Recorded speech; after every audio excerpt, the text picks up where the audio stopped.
que possamos atinar e perceber a presença do Pai para restaurar aquelas dores que precisam ser restauradas em nós, ou para nos ajudar a caminhar na direção de quem nós já ferimos, para que eles também sejam restaurados.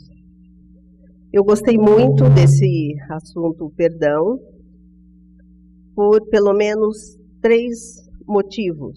O primeiro motivo é que perdão tem a ver com relacionamentos. Perdão tem a ver comigo, tem a ver com você, com o outro e tem a ver com Deus.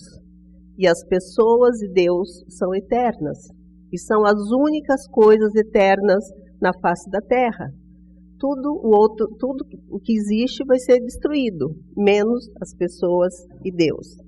Então, se tem a ver com os relacionamentos, eu acho que é uma coisa muito importante para a gente refletir, estudar e meditar em cima. Perdão tem a ver com ofensas, tem a ver com ofensores. Então, perdão nos leva a avaliar como é que nós nos relacionamos. Como é que nós lidamos quando somos ofendidos? Como que nós reagimos quando alguém nos fere? E não existe ninguém que não é ferido, a não ser que essa pessoa esteja numa redoma desde antes do nascimento dela.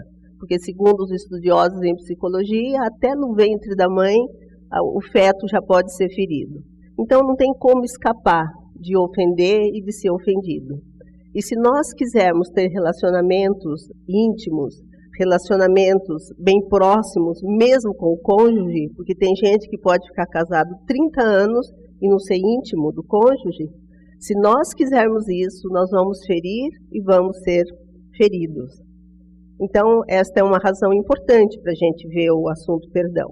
A segunda razão é que perdão tem a ver com família. Eu acho que eu estou certa mesmo, que o lugar onde há mais ofensas é na família. É na família que acontece o inusitado. É na família que acontecem as coisas que nós não esperamos. É na família que você se surpreende. É na família que a gente se decepciona muito mais vezes do que fora. Então, a família é um lugar onde vai ter ofensores e ofendidos. E faz tempo que começou isso. Começou com a primeira família da Bíblia. Como é que começa Adão e Eva? Eva, eu fico assim pensando na Eva como mãe e meu coração dói muito. Porque Eva tem um filho assassinado pelo próprio irmão. Então, no mesmo dia, praticamente, Eva perde 2 filhos. O que morre e o outro tem que fugir. Não pode ficar mais por ali.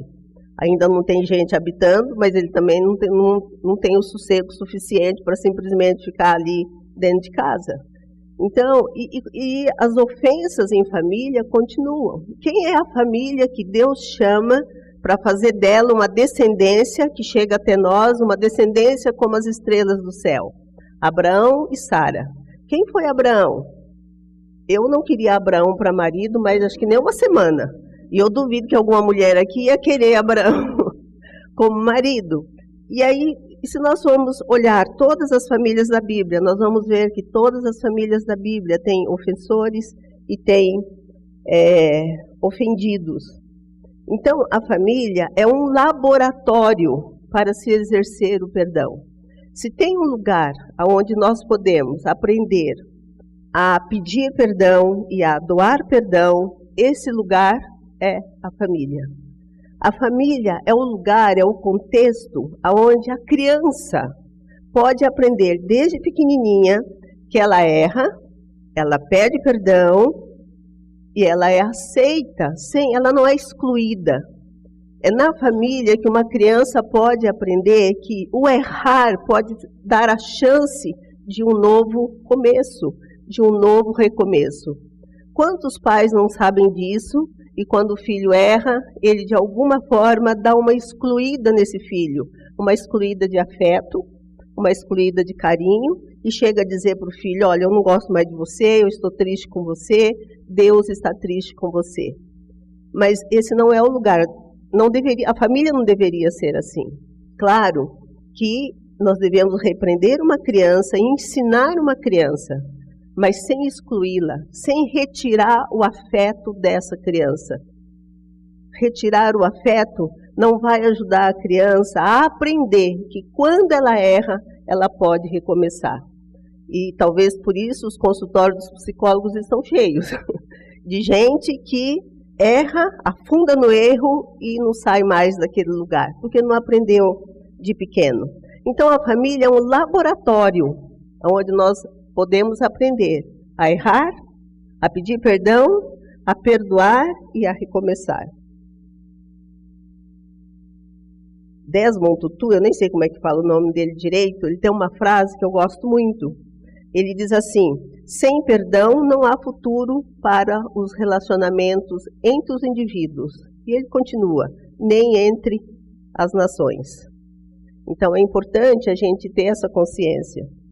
A terceira coisa é porque eu tenho percebido na minha prática de trabalho, na minha vida, que as pessoas que perdoam e as que pedem perdão são as pessoas mais capacitadas para se tornar os pacificadores que tanto nós precisamos no mundo atual. Se você quiser se tornar um pacificador, você tem que trilhar o caminho de doar perdão e de pedir perdão. Porque o doar perdão e o pedir perdão traz uma liberdade e ajuda a pessoa a desenvolver a compaixão. E esse é o caminho da pacificação. No Brasil, atualmente, a gente está discutindo muito o que é justiça, o que é punição, o que é vingança.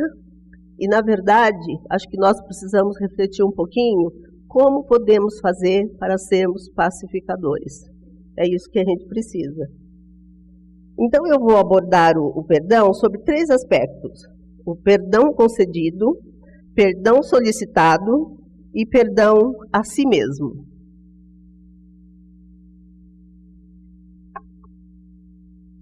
Vou tentar ficar dentro do tempo. Então, a primeira coisa, do perdão concedido. O perdão, a Bíblia nos chama, Deus nos chama a dar perdão, mesmo quando não há arrependimento do ofensor. Prestem bem atenção nisso, porque a gente quer perdoar quando o ofensor vem arrependido e ele pede esse perdão.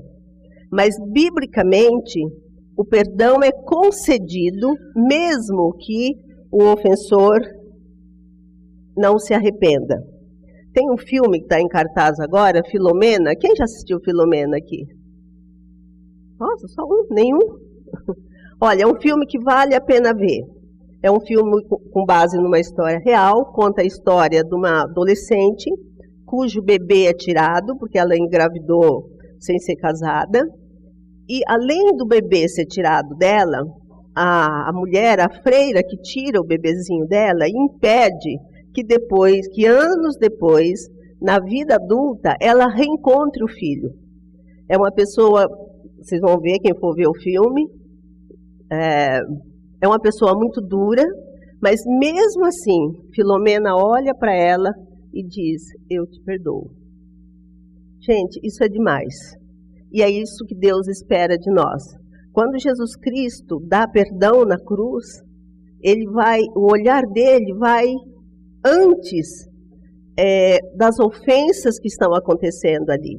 Então ele olha para aqueles policiais, ele olha para aquele povo que gritou para que ele fosse crucificado, ele perdoa. E ele faz mais. Ele olha para os céus, ele fala: Pai, por favor, perdoa. Eles não sabem o que estão fazendo. Então, não tinha ninguém ali arrependido aos pés da cruz falando para Jesus: ai, perdoa porque nós fizemos isso. Tinha gente tocada e arrependida sim, mas não aqueles que planejaram e condenaram Cristo à crucificação. Então, o perdão deve ser dado mesmo que não haja o arrependimento do ofensor. Porque se eu for esperar o arrependimento do ofensor, eu dependo dele, eu fico na mão dele. E o perdão só depende de mim, não depende do ofensor. A segunda coisa muito importante, e essa eu acho que é importante, porque eu já ouvi tanto sermão que fala o contrário do que eu vou falar hoje. Perdoar, gente, é um processo. não é um ato. Não é um ato. E o melhor exemplo bíblico disso que eu conheço é um que o Paulo até usou ontem, a história, é José. Se vocês observarem a história de José, que começa em Gênesis 37 e vai até o capítulo 50 de Gênesis, vale a pena ler essa história. E eu quero motivá-los a ler a história olhando todos os aspectos, um pouco que eu estou falando aqui hoje, outro tanto que você vai descobrir sobre ofensa, ofensores, perdão, culpa, ofensores que não pedem perdão e ofendido que perdoa. É lindo isso naquela história. O que aconteceu com José, como o Paulo já adiantou um pouquinho, ele foi muito ofendido pelos irmãos. Quem não sabe a história toda, eu quero motivar realmente a dar uma olhada lá na Bíblia. E José é vendido, vai para o Egito, e aí um governador compra José, ele vai ser empregado, aí ele é acusado injustamente, fica preso. Na prisão, ele consegue interpretar o sonho do faraó, e por causa dessa interpretação, o Egito se livrou da fome que viria, teria 7 anos de fartura, 7 anos de fome. Por causa do sonho, da interpretação de José, Faraó então construiu depósitos, silos, e eles guardaram a comida que salvou o mundo daquela época. Nessa fome, os irmãos de José saem da onde eles estão e vão até o Egito comprar comida. Lembrem que eles tinham ofendido José. Só tinha tido um que foi bondoso, né? Que falou assim, põe ele aí numa cova. E quando ele falou isso, a intenção dele era assim, eles vão pôr ele lá na cova e eu vou lá e tiro ele. Mas nesse pôr na cova, ele acabou sendo vendido e esse irmão também. Aí tiveram que inventar aquela história que um bicho tinha comido José. Então, para o pai de José, José está morto. Os irmãos não, eles sabem o que eles fizeram. Quando esses irmãos chegam lá para comprar a comida, vocês lembram como é que José os trata? Quem lembra? A Bíblia diz, eu vou falar até o versículo, no Gênesis 42, 7, diz que ele tratou os irmãos duramente. Eu sei que tem gente que tenta passar a mãozinha na cabeça de José, fala que ele é bonzinho, que não, que ele era justo, que ele estava tentando provar os irmãos. Pode ser que tenha um pouquinho disso daí, eu até acredito que tenha mais para o fim. Mas nesse começo aqui, o que eu vejo é toda a raiva, talvez a tristeza de José vindo à tona. Talvez até mais tristeza que raiva. Muitos anos já tinham se passado, a Bíblia não fala qual é o sentimento dele, mas como ele chora muito, eu imagino que talvez o choro seja mais de tristeza, se bem que ele pode chorar de raiva também. Mas José fica bravo com os irmãos, ele trata os irmãos asperamente, acusa os irmãos de espiões. Ele fala, vocês estão aqui só espionando a terra. E por causa disso, ele mete os irmãos na prisão por 3 dias, eles ficam presos lá. E esses irmãos, se vocês observarem, quando eu for falar daqui a pouquinho do o perdão pedido, eles se sentem culpados, eles lembram da história, começam a falar entre eles, isso está acontecendo com a gente por causa daquilo que nós fizemos com o nosso irmão. Olha que coisa louca. Sabe quantos anos tinham passado aqui? Quem sabe? 20 anos. 20 anos depois, a culpa está corroendo esses irmãos. E 20 anos depois, eu acho que José ainda está... Acho não, eu estou muito certa. Pode ser que eu esteja errado, mas na minha concepção, eu acho que é isso mesmo. José ainda está lidando com a dor da ofensa. Aí, quando ele manda os irmãos embora, ele devolve o dinheiro lá no saco dos irmãos, que eles ficam apavorados com aquilo, e exige que eles tragam o irmão mais novo. E quando traz o irmão mais novo, o negócio ainda continua. Ele continua duro ainda com os irmãos, aí quer ficar com o irmão mais novo, até que acho que, eu não sei se ajudar um deles lá, fala assim, não, isso a gente não pode fazer. Então, eu fico no lugar do meu irmão, mas o meu irmão tem que voltar. E só nessa situação é que José se declara, então, que ele é o José que eles tanto ofenderam no passado. Eu sou o José que vocês venderam para o Egito. Olha que louco isso. A história continua. Aí é grande essa história. O pai de José vem, toda a família vem. Chega um momento que o pai de José morre. Aqui eu não sei quantos anos que foi depois, mas foi depois que acabou a fome, no mínimo. Então passaram-se alguns anos. O pai morre. E o que acontece com esses irmãos? De novo. Quem lembra?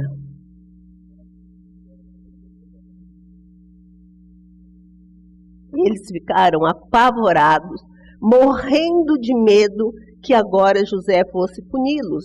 Isso está no capítulo 50 de Gênesis. Eles ficaram, gente, muito assustados. E eles vão falar com José. E olha que interessante, eles falam assim: você pode nos tratar como escravos.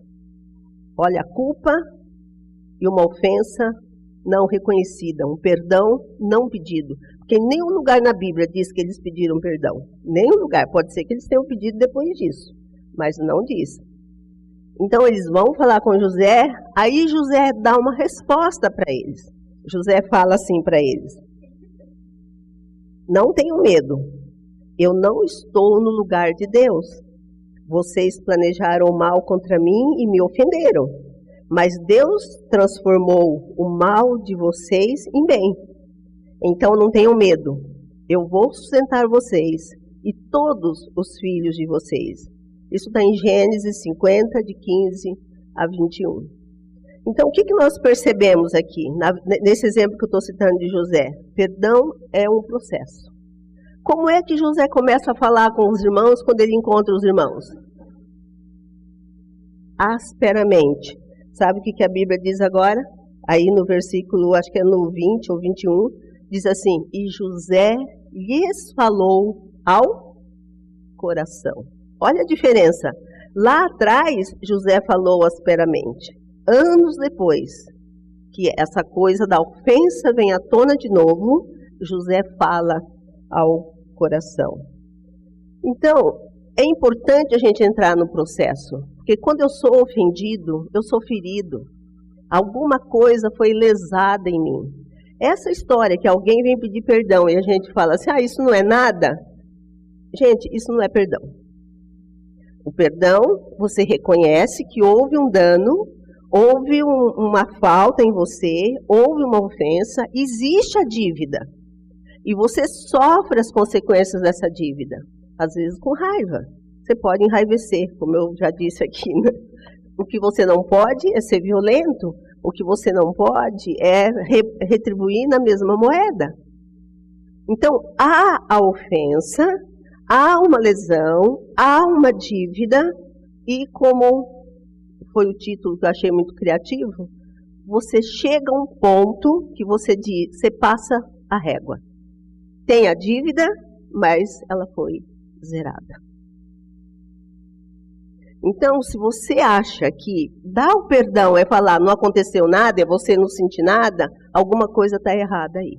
Ou você está insensível à ofensa, ou ela está guardada no fundo do baú da sua alma, ou você não tem contato nenhum com ela, ou então não existe mesmo perdão. O perdão parte do momento em que eu assumo que houve uma ofensa contra mim, assim como aconteceu com José. E aí eu posso liberar o perdão. Eu não vou fazer mal nenhum para vocês, podem ficar, eu vou cuidar de vocês. A outra, acho que é a terceira agora, terceira coisa, é que perdoar começa com uma escolha. Perdoar raramente começa com um sentimento. Pode até começar. Eu até acredito que existem pessoas, talvez tão sublimes, que comece com um sentimento. Mas o perdão de uma ofensa em família, ofensa do marido, de um filho, de um pai, de uma mãe, tem que começar com a escolha racional. Eu decido que quero perdoar essa pessoa.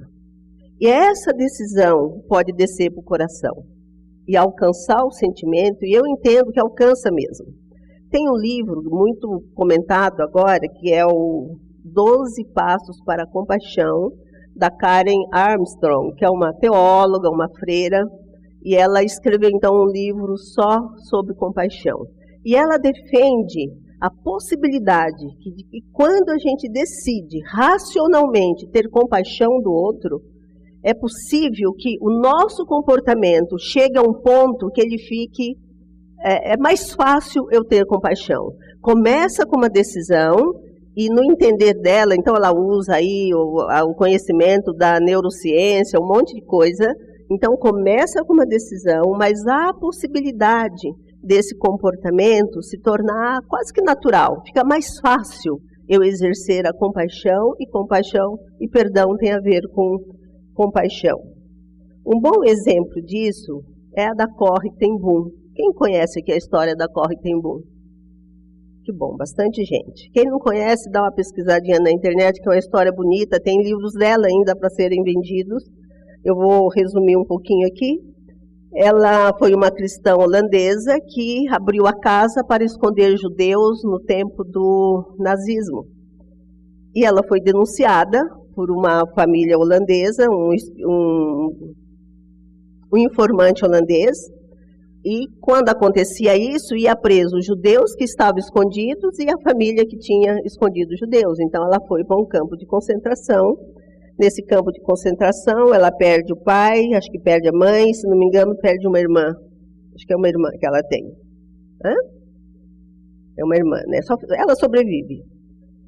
Anos depois, quando tudo acabou, ela sobreviveu, ela era cristã, ela estava numa igreja e ela encontra o policial mais duro no campo de concentração que tinha infligido tortura para ela, que tinha castigado a Corrie ten Boom.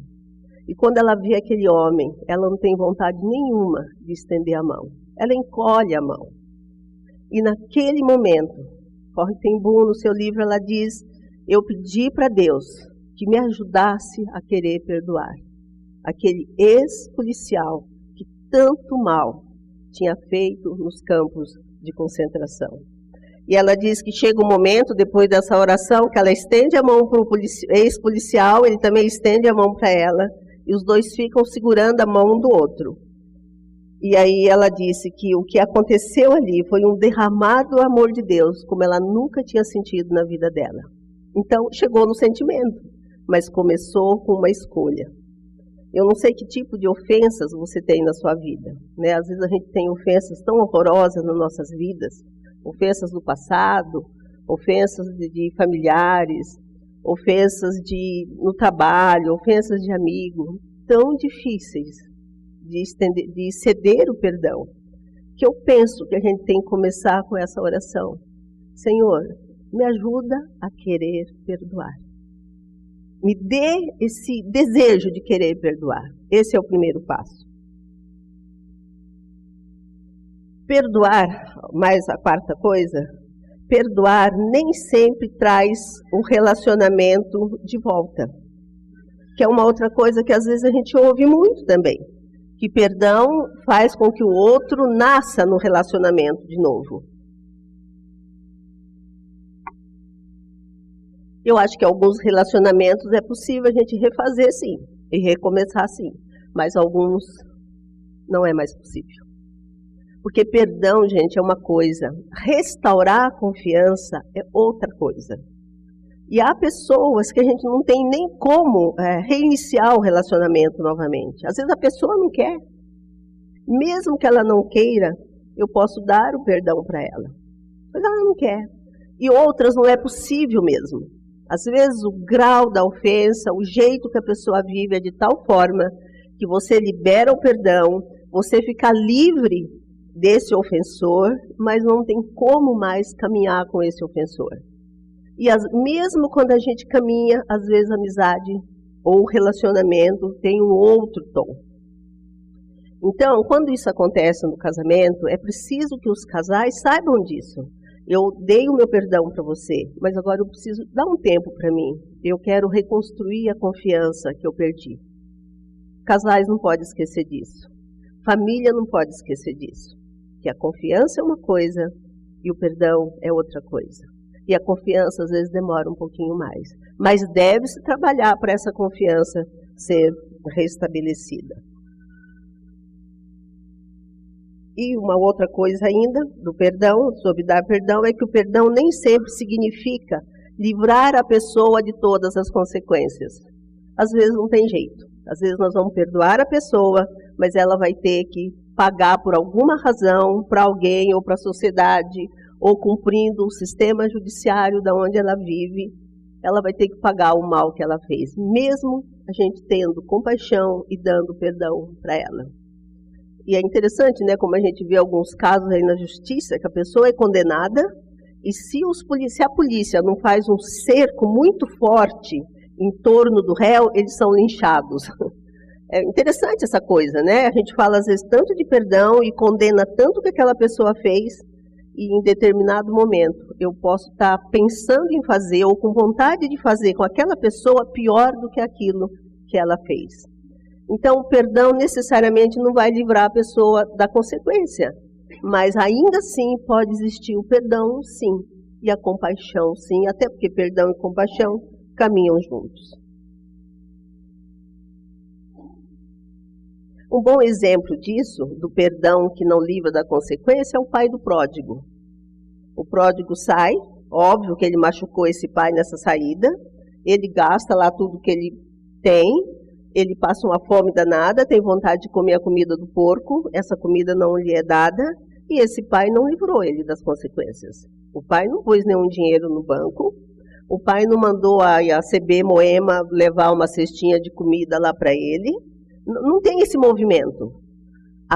E esse homem é um pai cheio de compaixão. A compaixão dele aparece no momento em que o filho vem e quer recomeçar dentro de casa. Aí vem a compaixão dele. Eu não sei como que a gente faz isso, né? Quando que eu tiro a consequência, quando que eu não tiro. Mas eu sei que necessariamente perdoar não é tirar as consequências. Pedir perdão. O que me mobiliza a pedir perdão quando eu ofendo deve ser um arrependimento genuíno e não o remorso. Qual que é a diferença de arrependimento e remorso? O arrependimento é um mal-estar que move até as minhas entranhas. É um lamento profundo pelo que eu fiz. Eu não quero nunca mais repetir isso.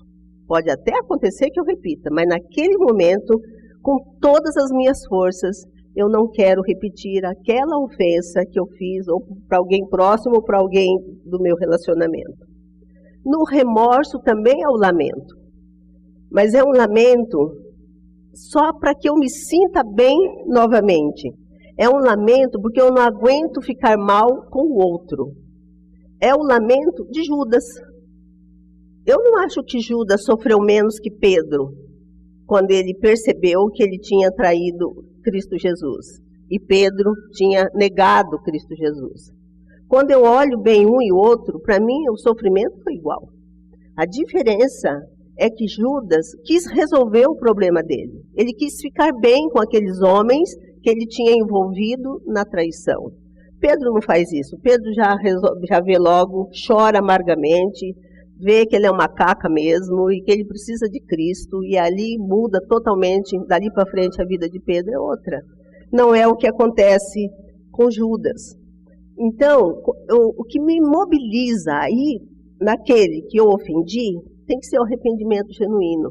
Não é só uma vontade de restaurar o meu bem-estar e de restaurar o meu relacionamento com ele. Pode ser que eu peça perdão e também não aconteça mais o relacionamento. Pode ser que a pessoa olhe para você e fale, olha, eu te perdoo, mas eu prefiro ficar agora no meu canto aqui.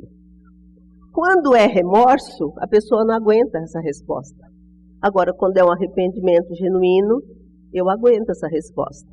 Eu entendo que a consequência da minha ofensa cortou aquele relacionamento. Mas eu pedi perdão, o outro não perdoou, a balança caiu do lado dele. E eu sei que Deus me perdoa, porque eu estou confessando, e eu preciso agora, então, me perdoar. E quando eu vou pedir perdão, não tem defesa, eu não preciso cair na defesa, eu não preciso me justificar. O que eu preciso é reconhecer que há uma miserabilidade humana em mim que me leva a ferir o outro. A única coisa que eu preciso fazer aqui, diante do arrependimento genuíno, é dizer: eu errei. Você pode me perdoar? Você consegue me perdoar? Pedir perdão tem a ver com a compaixão para consigo mesmo. Doar perdão tem a ver com a compaixão para com o outro. No pedir perdão, eu tenho uma oportunidade sublime de crescer. No doar perdão, eu tenho uma capacidade, eu tenho a oportunidade sublime de crescer na compaixão e no amor. No pedir perdão, eu encontro recursos para sair do chão. Eu encontro recursos para me levantar. E perdoar a si mesmo. A dificuldade de, muitas vezes, de pedir perdão, e às vezes até de doar perdão, está relacionada com a dificuldade de perdoar a si mesmo. A gente aceita o perdão de Deus, às vezes aceitamos até o perdão que o outro nos dá, mas a gente continua com o olho fixado na maldade que existe em nós, na miserabilidade que existe em nós, e a gente não consegue sair disso. Gente, isso parece uma coisa simples, mas não é. Talvez essa seja uma das coisas que eu mais encontre nas confissões do consultório, ou que eu mais percebo com as pessoas com as quais eu tenho trabalhado. Que elas aceitam o perdão de Deus, mas elas não conseguem perdoar a si mesmas. E existem pecados, erros, falhas, deslizes, crimes que a gente comete que não tem como reparar. E esses crimes, esses deslizes são os mais difíceis da gente se perdoar. E aí o que acontece? Vem um sentimento de culpa e um sentimento de dívida. Quando eu não perdoo a mim mesma, mesmo que o outro me perdoe, eu caminho pela vida achando que sou devedora, achando que sou culpada. E o mal de quando nós nos sentimos culpados é que nós vamos tentar nos punir de alguma forma. E aqui me lembro de Judas novamente. O que Judas faz? Ele se mata. O que muitos de nós fazemos? Nos castigamos. Nos castigamos com excesso de trabalho, nos castigamos com qualquer tipo de excesso. Há pessoas que se ferem, literalmente, se cortam, se machucam. Então a pessoa entra às vezes num processo de autodestruição, de autopunição, porque ela não consegue se perdoar e ela se culpa. Eu tenho uma boa notícia, se existe alguém aqui nessa situação. E até convido você a avaliar bem a sua vida, para ver se não tem algumas coisas que você faz para se punir mesmo. A boa notícia é o seguinte: em geral a gente faz essa punição consciente ou inconsciente, porque enquanto eu estou me punindo de alguma forma, a dor que eu sinto pelo meu erro diminui. Então eu me corto, as pessoas que se cortam, né? Por exemplo, elas se cortam porque o mal-estar que ela sente, a dor que ela sente por alguma culpa que ela tenha, falsa ou verdadeira, é muito forte. E quando ela se fere, essa dor diminui. Então, nós vamos para a autopunição, ou para a autotortura, ou para a autodestruição, para aliviar algum outro sofrimento. E vocês querem ver que coisa mais linda? E tem que ser libertadora nessa manhã. Isaías, quando fala de Cristo morrendo na cruz, lá em Isaías 53, eu não marquei, deve ser 6, por aí, não lembro direito. Olha exatamente o que Isaías escreve. O castigo que nos traz a paz. Ó, o que eu estou falando? De autopunição, autocastigo, autodestruição. Para quê? Para me sentir um pouco de paz. Então Isaías fala assim: o castigo que nos traz a paz estava sobre quem? Sobre ele. Pelas suas pisaduras fomos sarados. Gente, esse texto eu acho libertador. Então, se tem uma coisa meio até burra, é a gente continuar se torturando, se machucando, tentando pagar um preço que não dá para pagar e que já foi pago. Então, o que a Bíblia está dizendo? Que esse castigo que muita gente busca para se aliviar, Jesus teve lá na cruz. E olha isso, o castigo que nos traz a paz estava lá sobre ele. É muito profundo isso. E pelas pisaduras, pelos machucados de Jesus, a minha dívida está paga. O que aconteceu comigo? Eu abortei, eu matei um bichinho quando era criança, eu queimei alguma coisa, eu atropelei alguém. O que foi que eu fiz? Qual é o erro que eu tenho que não tem como restaurar e como pagar? Não importa. Esse castigo que era para você, estava lá, sobre ele. E pela pisadura dele, pelas dores dele, pelas feridas em Cristo, nós podemos ser sarados. O ruim da gente continuar com o sentimento de dívida e não se perdoar é que eu passo a comer na mão do ofendido. Olha que interessante, né? Porque perdão, quando você não doa perdão, você traz o ofensor preso com você. Quando você não se perdoa, você fica preso no ofendido. Isso nas famílias é muito comum.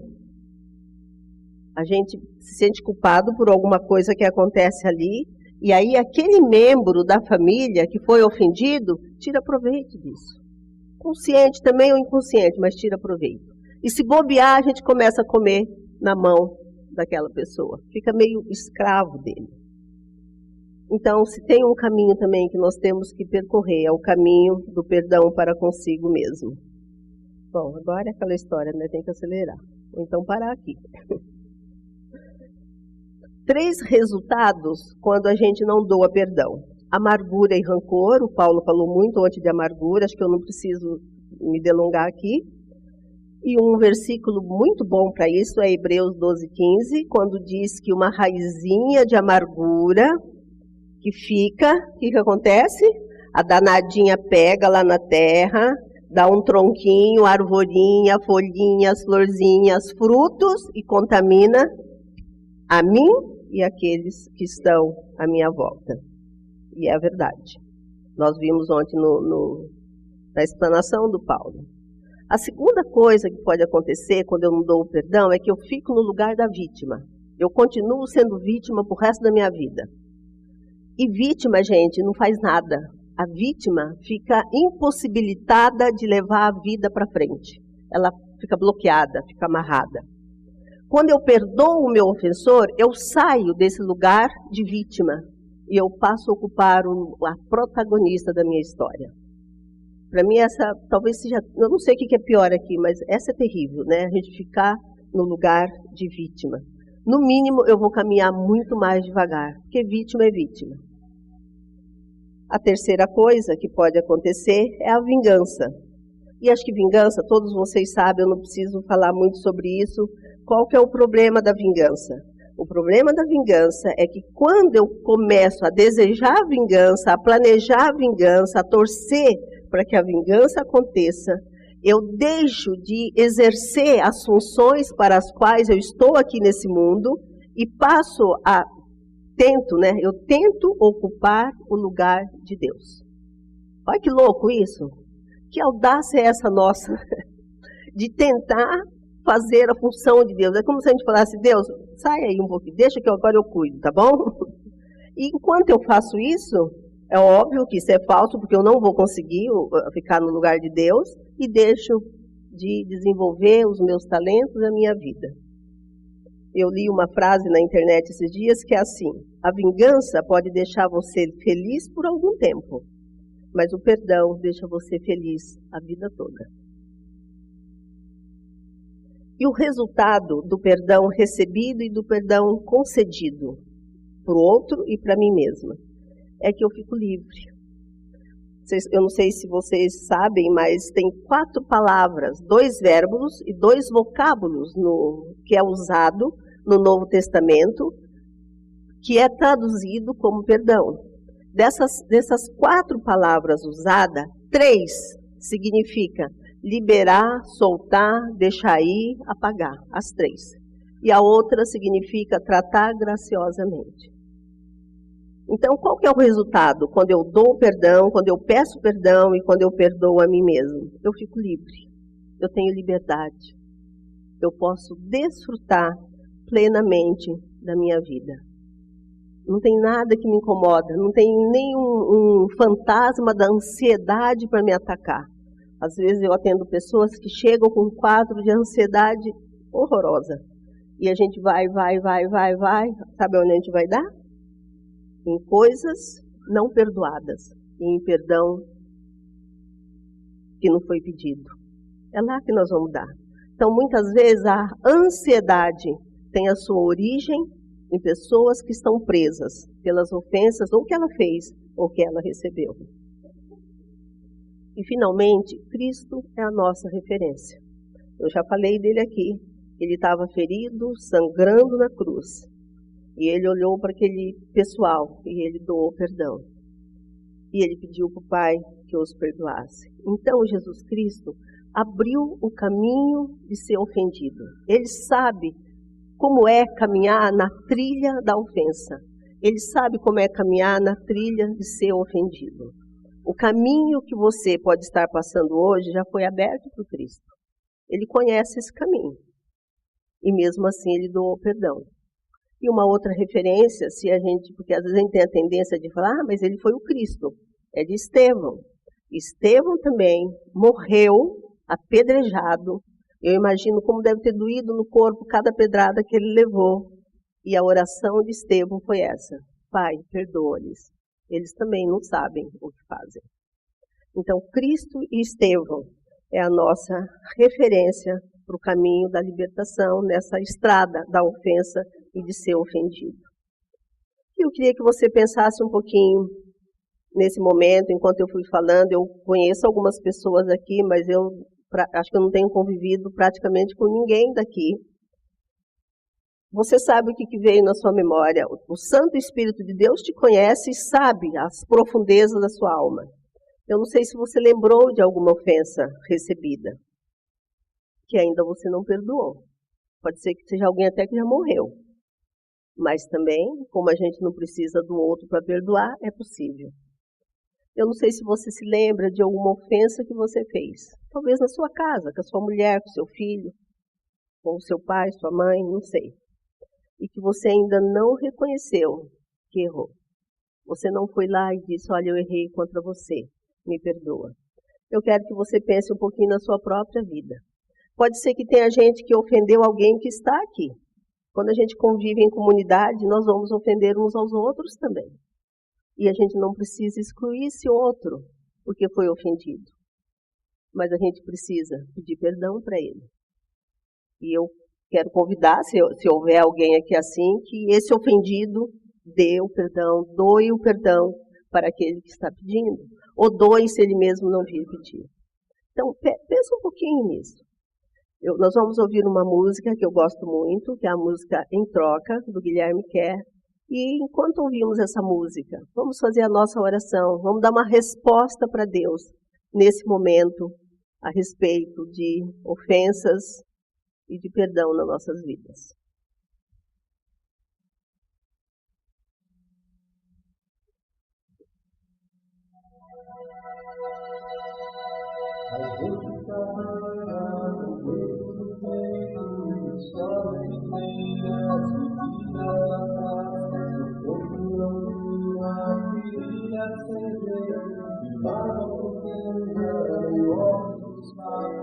Às vezes o tempo a gente carrega o sonho do passado, a sorte do perdão, a dor de uma casa, ferida nos cega, se encerra, falando a canção, são matas, a dor de mágoa, são mangas de sol,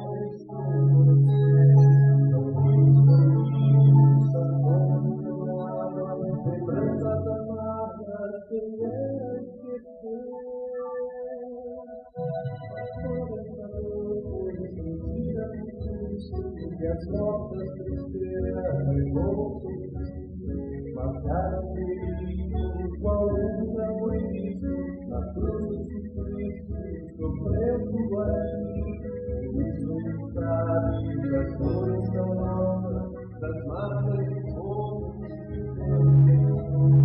conhece as lembranças, minha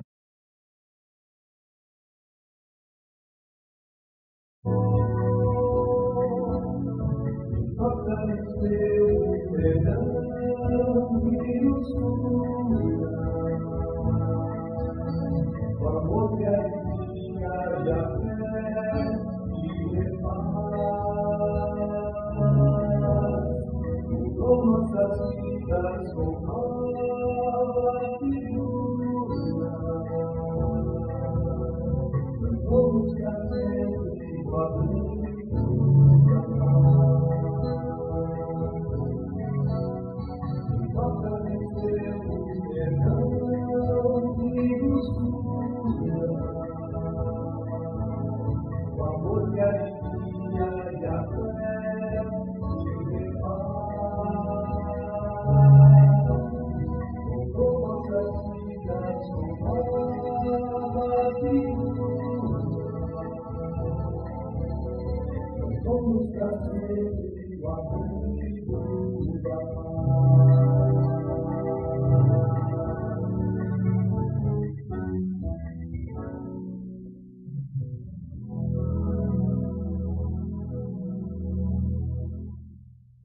Obrigada, Pai, porque um dia o Senhor nos achou e nos viu como pérolas. Obrigada porque o sangue de Cristo derramado na cruz cobre a minha miserabilidade e o Senhor me vê através do sangue dele.